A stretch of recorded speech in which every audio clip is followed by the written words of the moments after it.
Savvy Business Radio, drawing out the best from our guest with our host, Christina Nichman. Hello, this is your host, Christina from Savvy Radio. Thank you for joining us for our Heartbeat of the World series, where we're bringing you some of the top experts around the globe to talk about some of the greatest challenges facing our country and the world. Our guest today is Dan Larimer, president of BitShares and Hero, also known as the Godfather of BitShares. Find out more about BitShares and Hero at sovereignhero.com. Hi, Stanley. Welcome to Savvy Business Radio for our Heartbeat of the World series. How are you this evening? Oh, I'm doing great. We're sitting here in a hotel room and getting rained on, but other than that, everything's fine. Yeah, I totally know. Where are you calling from? Because actually, we're raining here too. You're on the East Coast somewhere? Actually, right now I'm in Kentucky, but normally I'm in Virginia. That's where I grew up. I grew up near Washington, about a half hour from there, Burke, Virginia, Fairfax. Yeah. I spent 10 years as a Beltway bandit, and now I live in Southern Virginia by the Virginia Tech area. That's where all my grandkids live, and so we settled down there to be in the middle of everything near Virginia Tech. We're Hokies. Well, I was so excited to have you on today about you working with BitShares and Hero, which is a cryptocurrency. I don't know anything about Bitcoin, cryptocurrencies. I'm completely clueless about all of that. But I'd like you to share a little bit about your company and, of course, share a little bit of your backstory. I know you have a tech background. All right. Well, I spent a whole career in the aerospace industry doing unmanned air, ground, sea, and space vehicles. Wow. And now I design unmanned companies. I love that. So when I say unmanned companies, what I'm really talking about is companies that have no humans in it. And, humans are great people, but they also can be corrupted and can do bad things. And the whole reason for building Bitcoin and other related companies is that we turn all of that over to trusty robots who can't do anything except what they're programmed to do. And we set them up to check on each other. And each one of those networks of robots that we're talking about forms what you could think of as a company, an unmanned company, and a very trustworthy company. So we build stuff with that. Wow. What kind of company would be a good candidate for something like that? I'm assuming not all companies would fit in the category of being able to be a robot type company. Well, anything that has a well-defined set of rules that robots can do. I mean, if it requires creativity or something like that, then that's probably not a good candidate. And there's no real point in doing it unless there's a trust issue where you're trying to get the humans out of the process, get rid of middlemen. And certainly one big category of that would be financial transactions of all types. We all have had experience about what it's like having a bank in the middle of a relationship between two people.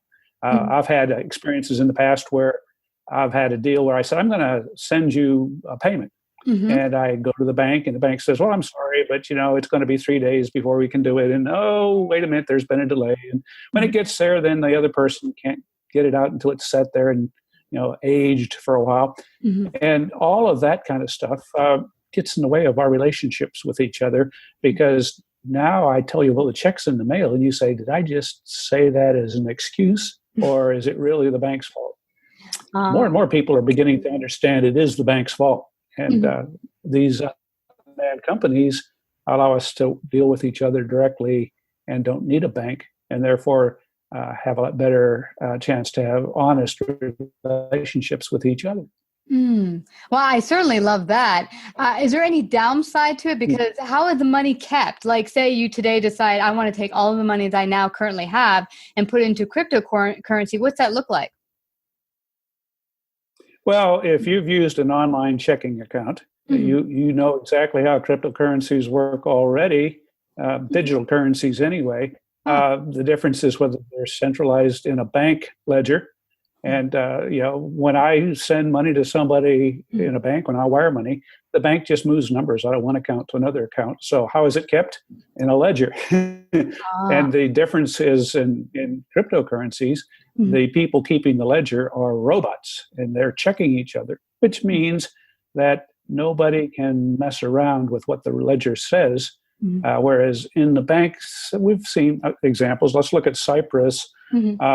people who had their money deposited there got 40% haircut when the banks lost a lot of their money. And everybody, all they did was go in and one day take 40% out of everybody's bank account. That can't happen in digital currencies. That's why they were invented, because not all banks can be trusted, I guess, but all robots can be trusted. At least they can be trusted, in a better way. And that's our goal, is to achieve trustworthiness engineering using robots instead of humans for that purpose. Well, they'd have no motive or emotion to decide, hey, I want to deceive this person and steal what they have, or be deceitful in any way. As well, even if a bank is not being deceitful, they could make mistakes, which happens a lot. And with the robots you're telling me here, there's checks upon checks, robots checking other robots, so that there's that fail-safe, that if one messes up or something goes wrong, there's something to counter it and discover the mistake so it doesn't, continue to happen. Well, every robot has an owner, and that owner could be dishonest, and he could change the software in that one robot. But since every robot is running the same software, if one robot's getting a different answers than the rest, they're going to be basically detected and flagged, and that robot gets kicked out. You don't have that ability inside a human-run organization. It's kind of a mystery. And whatever they do, you don't have visibility into it. Whereas in digital currencies, in general, you can see everything that's done and therefore detect any misbehavior or mischief. It's interesting. For years, I've been hearing that our society is kind of going in the direction of digital money anyway, completely eliminating cash in the form of paper cash and coins. And it concerned me, the idea that some other entity might have control of my money and at any time might make a mistake or eliminate my account with just a touch of a button, and bam, there goes anything I work for. This seems like it would allow you to have a little bit of that power in your, well, not a little bit, but all the power in your core, and not having someone else on the buttons to control your money. Yes, and I need to say the flip side of absolute control over your life is responsibility for it. That means if you screw up, there's nobody to help you. And a lot of people, I'll be just honest with you, there's two kinds of people in this world. People who trust the banks more than they trust themselves, and people who think the other way. Okay, so if you don't think if you think you're going to screw it up and lose your password, which is a good way to lose your money because nobody else has your password with digital currency, okay? A lot of people expect that they can call up a bank and say, hey, I lost my password. Can I tell you my mother's maiden name and have my password reset? Well, if the bank has the ability to reset your password, they have the ability to take your money. So if we take that power away from a bank, there's nobody else but you. So you have to take that responsibility. Some people say, I'd rather trust the banks than trust myself. And if that's your decision, fine. But as banks continue to do more and more things that don't seem to be in our best interest, more and more people are going to say, hey, come on, help me get out from under this this banking system that's not treating me fairly. Yeah, absolutely. We had someone on last year talking about the entire global banking system, very complex web, and also not one that's in the best interest of all the people on the globe. And it was interesting that he talked about it would be nice to go back to a currency that is separate from the Federal Reserve, from a type of government where we would actually have control of our money.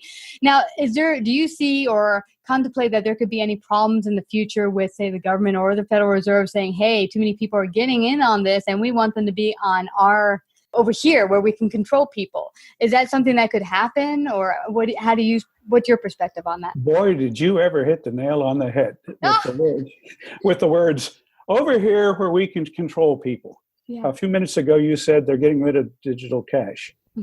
One of the things that they do when they do that, and that's been their objective for some time now, is it's a means of control, right? And while it's good if you had an honest government, incorruptible people running it, then they could be honest referees, and you'd like to have them have super control so they can eliminate all evil. But when you give somebody that much power, if they can't be totally trusted, then you're putting your neck in the noose, because absolute power corrupts absolutely, right? And so throughout history, it's been a constant battle about how much power to give your government. And it's never been a good idea to give them absolute power. If you look in the American founders, what did they say? They said, we want to diffuse power down through the system to the states and to the people. We don't want it all rolling up to some big all-seeing eye that can see every single transaction we do and use it against us. Because while they may have perfectly good laws to keep people from, using it for ransom or funding terrorism or so on like that, they can also make arbitrary laws that violate our rights. And if they have unlimited power to enforce them, then we can become slaves. So it's always that battle between security and freedom. And a person who gives up their freedom in order to have security will soon find that they have neither. Yeah. That is a quote from someone. Is that Jefferson who said that? I'm going to guess it was one of the American founders, and I wish I could tell you which one. Could have been Ben Franklin too, but I don't know. Yeah. But it's a perfect quote, because I think in an effort to try to protect your family and your life, I remember years ago there was a company I was working at, and they were doing something corruptible, and we were talking amongst ourselves, the different employees, saying, should we go forward? Should we report it? I just decided to quit on the spot. But other people were like, I'm not doing it because I'd rather get a paycheck than report it. And as long as the government or someone doesn't stop them, I'm going to keep getting my paycheck. But then, if you're not changing it, you're part of the problem. And it doesn't help any of us. What's your big vision for seeing crypto coins and BitShare going forward? What is your vision for it? Share with us. Well, our slogan is honest money in a level playing field. Okay? And right now, when middlemen are in the system, the money isn't honest. We all see it decaying as they print more of it, right? And so the people who print the money get first use of it, and therefore get to buy up assets on the stock market before the rest of us get the money. And they drive the price up, and we get inflation. So that's not honest money. And certainly we can design digital currencies so that they are honest in many ways like that. And then a level playing field, if you've got a middleman sitting in there able to extract fees or to change the rules, interfere with our ability to freely transact among each other, they can take advantage of that. Front running is an example where on stock exchanges, they basically are looking at somebody's order, and they see the orders before anybody else, and they can take advantage of an opportunity to buy it cheap from one person and then sell it at a higher price to another person, taking all the profit that the person could have had. And so that kind of centralization is obviously an opportunity for mischief. And a level playing field means when we get done with what we're building, with BitShares in particular, everybody on the planet will have the same access to 3-second transactions with everybody else. And nobody can get inside that loop with a faster reaction because of the way the software is organized. So we're all on that same 3-second heartbeat, and we all put in our transactions, and they happen like that. And that is the big thing we're excited about. It's also something I should mention that we're really excited about is helping the victims of the hurricane in Houston and in Florida, and especially in the Caribbean. A lot of people were wiped out. FEMA, of course, comes along and helps Americans, but who's helping all those people down in the Caribbean who just got scoured off their islands by several hurricanes? We can do things to help that. And I think that's something I'd like to, with your permission, talk a little bit more about. I'm pretty excited. Most people, when they hear about Bitcoin for the first time, the first thing they hear about it is, my goodness, it's gone up in value fast. A few years ago, it was less than $3, and now it's over $3,000. So in just a few years, as this has caught on to a very narrow sliver, maybe 1% of the world's population know about it, and it's with that much adoption has grown by 3 factors of 10. And that same thing happened with another leading coin called Ethereum. It's just a fancier version of Bitcoin, has some more features like smart contracts and so on. But it's gone through almost a 1,000x increase. So everybody is saying to themselves, oh, did I miss the boat? No, the innovation in this industry is so huge. There'll be other coins that do that. And we got the brilliant idea of, well, gee, if someone were to just take and set aside $1 invested in a next generation currency that grows by a factor of 1,000, they'd have $1,000 later. And if they had $1 million set aside, which a lot of celebrities have donated to help hurricane victims, imagine if a celebrity set aside $1,000 in the digital currency industry, which still has 99% of the world to reach, plenty of room to grow, right? That would turn that million into $1 billion in the same amount of time. Okay, so we're out lobbying right now with the city of Houston and with islands in the Caribbean in particular, and we'll get to Florida as well, that if people were just to take and set aside a small percentage of what they're donating, I know needs are urgent right now, but the media moves on, and will they be covering Houston or the Caribbean in a couple months? No, the crisis will have moved on, and we'll be talking about something else. And then who's going to rebuild them? Because it takes years. Well, we create aside what amounts to a little endowment. People donate into a reserve fund that is populated with promising digital currencies. And in a couple years, if that same growth repeats, we have $1 billion for Houston or $1 billion for a Caribbean island. So we're out, evangelizing that particular model. We have a website called billionherocampaign.com, and we're putting our money where our mouth is. We donated $1 million to a fund that is investing in BitShares, and that fund will be given away to 12 great causes in the world when we have done the same thing Bitcoin and Ethereum have done and grown by a factor of 1,000.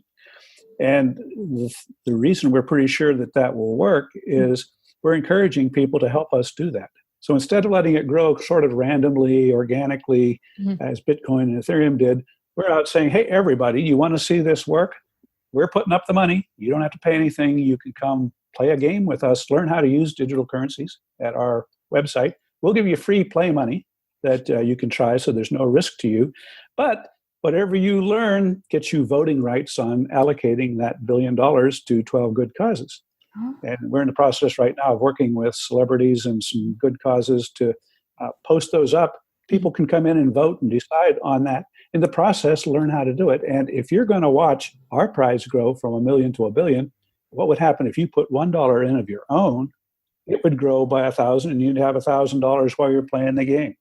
Wow. And so that is sort of the dual incentive. You can be there fighting for your cause to get it elected. And celebrities who might have 1 million fans can get their fans to come in and vote for whatever the celebrity's cause is. So there's a little friendly competition to see who can rally enough people to the cause. Well, guess what?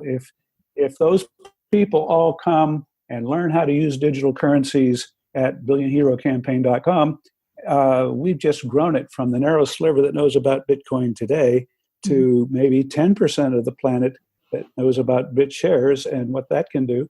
And that is enough to easily get that 1,000x growth that the others have experienced so far. Wow. So we're asking people to join us. And when we demonstrate that works for the money we donated, then we say to celebrities, hey, why isn't there a $1 million prize that can grow to $1 billion for Houston or for St. Martin or wherever else it's needed in the world? So we're setting the example, and it can be applied by a lot of other people, and that's what we're excited about. Wow, you should be excited. That's tremendous. I love the exponential growth of this whole project you have of Bitcoin. The idea of putting even $1 in, growing to 1,000. How many of us would like to grow $1 into 100, let alone even 1,000? That's tremendous. I love that you shared that with everyone. You know what I was thinking before our interview here, and I knew we were going to get together tonight. I was thinking about, normal money that we use, the dollars and the cents and the coins, and how prior to that we used, gold and silver, and people are like, well, it's a little heavy. And we, and I thought, well, is something physical better? And then you touched on something that made me realize how important something like a cryptocurrency can be with Convenience. Because today, carrying around or changing our money into something that, we start our own currency and we do it with, I don't know, blue chips. The point with that is we're carrying around, it can get lost, it can get stolen, and we don't have the convenience of getting that money into someone's hands in 3 seconds. Yeah, that was really exciting to me. When our company was formed 4 years ago, an investor in China wanted to invest using Bitcoin. Mm-hmm. And that was my first experience. He sent it to me. It took 1 hour for it to transition across the ocean and land in Virginia. And it took me another hour to forward it to an exchange in London where it was sold for dollars. Then it took me several days for the banking system to wire it back to where I could pay payroll, right? That was so exhilarating. And now we can do that in 3 seconds, but the banks are still taking sometimes even 7 days. Yeah. So technology marches on, and what we're going to see is a lot more people using it. Another thing that we do that's really exciting is stable currencies. Now, Bitcoin, there's a lot of trading, and so it's very up and down. I mean, it can grow by 1,000, but it can also slide back. And so people using Bitcoin to buy stuff have to worry a little bit about that volatility. That's also true for BitShares, our underlying currency. But we're a smart coin factory. We can make coins that are stabilized so they track the value of the dollar, or more excitingly, track the value of the dollar plus 5%. And that means that suddenly we've got something people can buy and hold, like a 5% CD. Wow. Where else can you go today and get 5% on a passbook savings? That's something back from last century since you could do that. And so there's all kinds of new financial services that would be usable by people, and you can learn all about them at billionherocampaign.com.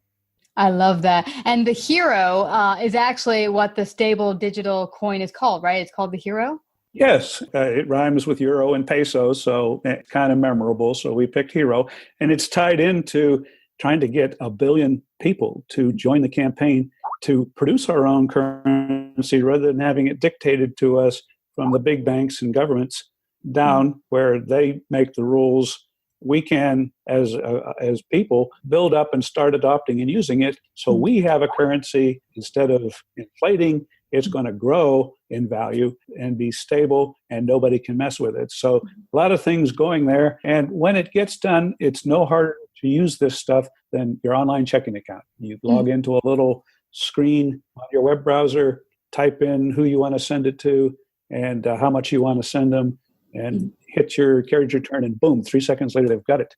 That's very empowering, and we think people love it once they start using it. Yeah. And I love the fact that you've set up the campaign so they could go to billionherocampaign.com and actually try it out, donate to a cause, and do good. At the same time, learn how to use the currency. And then if they start feeling comfortable, start putting a little bit in there, try it out, send it to some friends so you can get a feel and get comfortable and know that your money is protected and that all the power rests with you. And how much would that give your family satisfaction?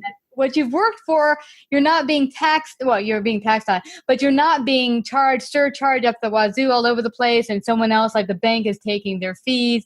This is your money, and it's within your hands. To show you, a bank might charge you $30 to wire money. The fee right now on BitShares to use the system is 3 cents. Wow. So can't beat it. Think of the people that are doing remittances back to their home country. Right now, a lot of times they pay 15-20% of their paycheck to Western Union. It skims that off, and what goes back to support the family in their home country, they've been ripped off, unfair. For 3 cents, they could do the same thing. It's amazingly helpful. It is. And that recalls for me, I've worked with a lot of companies that do wire transfers and ACHs.